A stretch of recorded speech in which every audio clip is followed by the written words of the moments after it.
Hey guys, this is MATHit School, and today I'm going to be solving these four quadratic equations with coefficient of x squared of 1, and I'm going to show you how to solve these equations by factoring.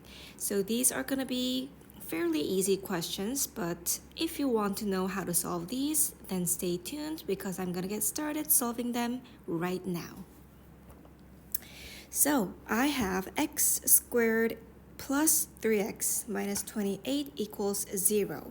What I would go ahead and do is draw these two boxes underneath the number negative 28 and try to come up with two numbers that when multiplied gives me negative 28, but when added gives me positive 3. So what are these two numbers? And I'm going to go ahead and write two x's here for our reference. Now those two numbers, we can give it a try.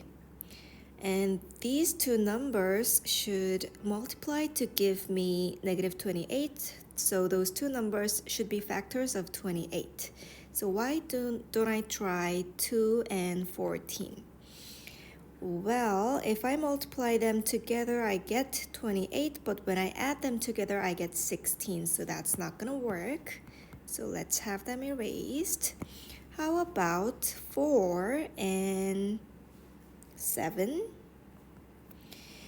Now, they do multiply to give me 28, but in order for them to add to give me positive 3, one of it has to have negative sign, and I think 4 should have a negative sign.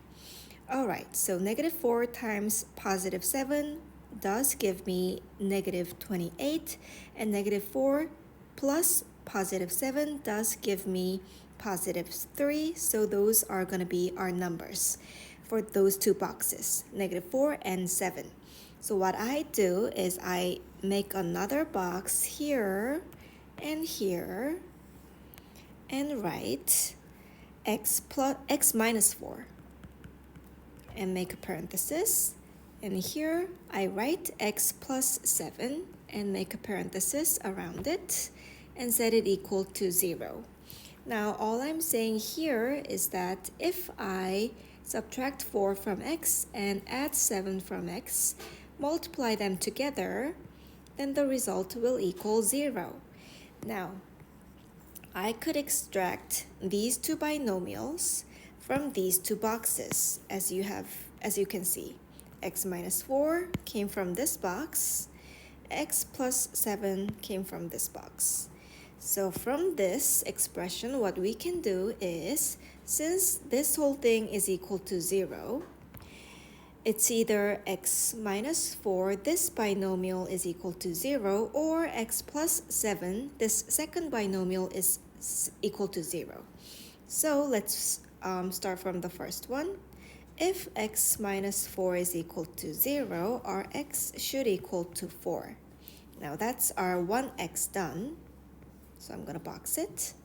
Now for the second one, x plus 7 is equal to 0, which means our x should equal negative 7. Now that's our second x done. So these are our final answers to this problem. Our x could be 4 or negative 7. So this is how you would approach a quadratic equation with coefficient of x squared as 1 and solve it by method of factoring. So alright, and I'm gonna repeat the same process by writing two x's underneath the x squared and writing out two boxes underneath negative 7. Now I'm gonna have to come up with two numbers when multiplied together gives me negative 7, but when added together gives me negative 6. And since negative 7, it's a prime number, so it only has two factors. So it could be 1 and 7. Okay, let's write it in another color, 1 and 7. But one of it has to have a negative sign to yield negative 7 when multiplied together. So it's either -1 and +7 or +1 and -7. But for them to add to give me -7, then -7 should have a negative sign. So my numbers are going to be 1 and -7. So 1 times -7 does give me -7. 1 plus -7 does give me -6. So those numbers do check out. So I'm going to make another box like these and rewrite this whole quadratic equation as x plus 1, which is the first box, and the second box, x minus 7, multiplied together to give me 0. Now, from this multiplication of two binomials, we can infer that it's either x plus 1 is equal to 0, leading this whole expression to equal 0, or it's either x minus 7 is equal to 0.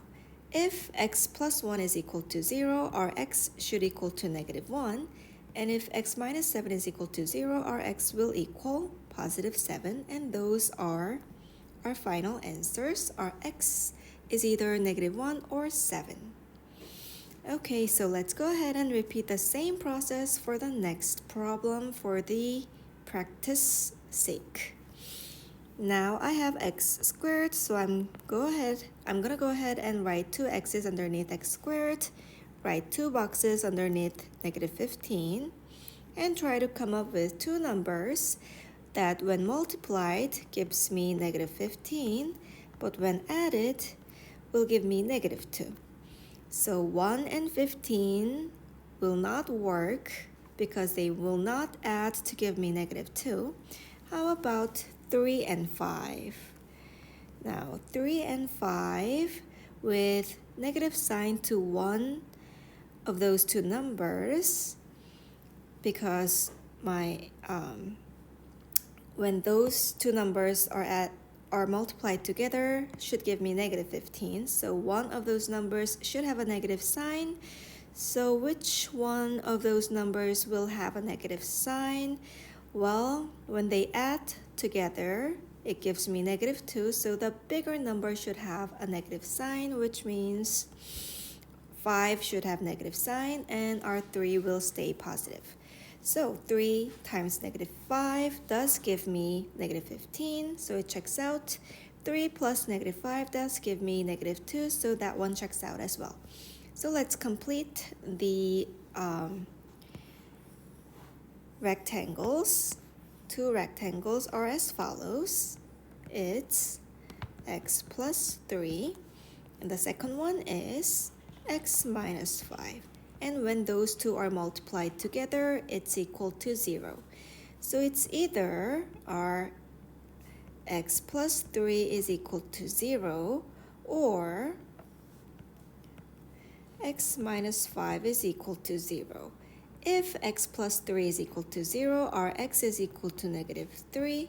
If x minus 5 is equal to 0, our x should equal to +5, and those two values will be our solutions to this problem. Now let's move on to our last problem of the day and finish off. Now once you finish this video, you will be so done with factoring methods for quadratic equations. So stay tuned. I'm going to write 2 x's and 2 boxes and try to come up with two numbers that when multiplied together gives me -28, but when added together gives me +3. Now 1 and 28 will obviously not work. It'll not work because they will not add to give me 3. So how about 2 and 14? Well, those numbers will not add to give me 3, so let's try another number. 3 or 4 times 7. Now one of those numbers will have to have negative sign to give me -28 when multiplied together. So it's either -4 and +7 or +4 and -7, but when they are added together, it gives me +3. So a small number will have a negative sign. So negative 4 times 7 does give me negative 28. Negative 4 plus 7 does give me positive 3 back, so it all checks out this way. So let's draw two rectangles like these, which will give me hints as to which binomials will make up to give me 0. First rectangle will give me x minus 4. Second rectangle will give me x plus 7. So it's either x minus 4 is equal to 0 or x plus 7 is equal to 0. And if x minus 4 is equal to 0, our x is equal to 4. If x plus 7 is equal to 0, our x is equal to negative 7. So those are going to be two values of our x for this problem. Now, these were the methods as to how you would approach a quadratic equation with coefficient of x squared equal to 1 and how you would solve this by factoring. Now, I hope this video helped, and if it did, please go ahead and hit that like button and also subscribe to my channel. I'm gonna make another video where you can factor quadratic equations with coefficients that are bigger or smaller than 1. So let's say 2x squared or 3x squared, and how you would go about to solve it by factoring for those equations as well. So stay tuned. I'll come back with more videos. Bye!